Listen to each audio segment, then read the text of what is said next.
Hello सांगमाने मु आपणमानक पई आजिर किछि मुख्य खबर नेइकी आसीअछि। मन देई शुणन्तु सबु जानि परिबे। नंबर 1 प्रति मासरे सरकार देउछन्ति 1000 टंका। जल्दी करन्तु आवेदन। छात्र छात्री हुअन्तु कि साधारण जनता प्रत्येक वर्ग पई भिन्न भिन्न योजनार कार्यकारी करुछन्ति सरकार। विशेष करी वयस्क शिशु एवं महिलांक स्वार्थ को दृष्टि रखी योजना कार्यकारी करा जाउछि, जहा द्वारा साधारण नागरिक माने सीधा सड़क लाभ पाई पारुछन्ति।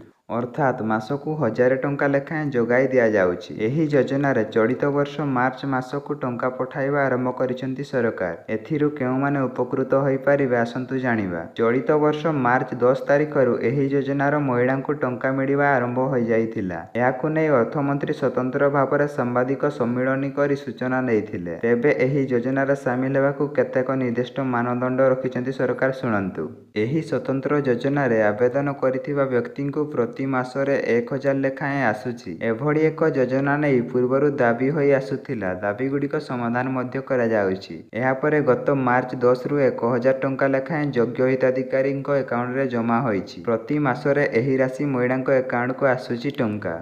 21 रु 60 वर्ष वयस्क महिला एही योजना पई आवेदन करि पारिबे। एहा व्यतीत आवेदनकारींक परिवार वार्षिक आय 2.5 लाख रु अधिक होइथिले एही योजनार लाभ मिलिबो नाही। तेबे केवल विवाहिता महिला मानकु एही योजनार लाभ दिया जाउछि। एही योजनार लाभ उठाइबाकु आवेदन पई स्वामी स्त्रीको आधार कार्ड एवं महिलांक पान कार्ड दाखल करिबाकु पड़िबो। एहा व्यतीत बैंक अकाउंट सह आधार कार्ड लिंक करिबा बाध्यतामूलक रहिछि। महिलांक पाखरे एक मोबाइल नंबर रहिबा मध्य निहाती आवश्यक। सरकारक अनुसार एही योजनार उद्देश्य होउछि महिला मानकु आर्थिक स्तर रे मजबूत करिबा एवं परिवार निष्पत्ति नेबारे महिलांक प्रभावशाली भूमिका को उत्साहित करिबा। विधवा एवं विवाह विच्छेदर शिकार महिला माने मध्य एही योजना पई आवेदन करि पारिबे।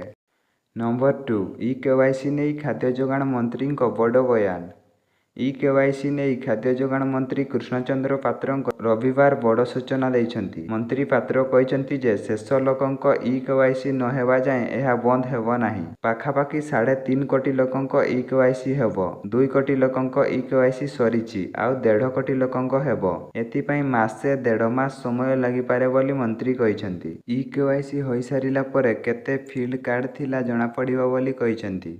योग्य हिताधिकारींकु कार्ड देबु दृढ़ोक्ति प्रकाश करिसन्ति। पूर्वरु सेप्टेम्बर सुधा हिताधिकारींकु नुआ राशन कार्ड मिलिबो बोली कुहा जाइछि। विधानसभा अधिवेशन चलिथिबा बेले गृहरे खाद्य जोगाण मंत्री कृष्णचंद्र पात्र एभଳି सूचना देइथिले। ई-केवाईसी जांच चलिछि। नुआ कार्ड पई आवेदन मध्य जारी रहिछि। एबेकार सरकार केवाईसी लागू करुचन्ति जहा द्वारा अयोग्यंक ना कटिबो। योग्य हिताधिकारी एही सुविधा पाइबे। नंबर 3 ग्राहकंकु बड़ उपहार देला जियो। दीपावली पूर्वरु जियो व्यवहारकारींक पई एक दमादार रिचार्ज प्लान आरंभ करा जाइछि। रिचार्ज प्लान मूल्य रे एक बड़ परिवर्तन किछि दिन पूर्वरु रिलायंस जियो द्वारा करा जाइथिला। वर्तमान एहीपरि जबरदस्त रिचार्ज प्लान विषय रे आसंतु जानिबा। 349 टंका रिचार्ज प्लान जियोर 349 टंका recharge plan hero 5G plan भावरे जनाशुना। दैनिक 100 SMS मिलिबा सहित एहार वैलिडिटी 28 दिनर। दैनिक उपलब्ध 2GB डाटा सहित एहा जियो आप रो एक्सेस मध्य मिलिबो।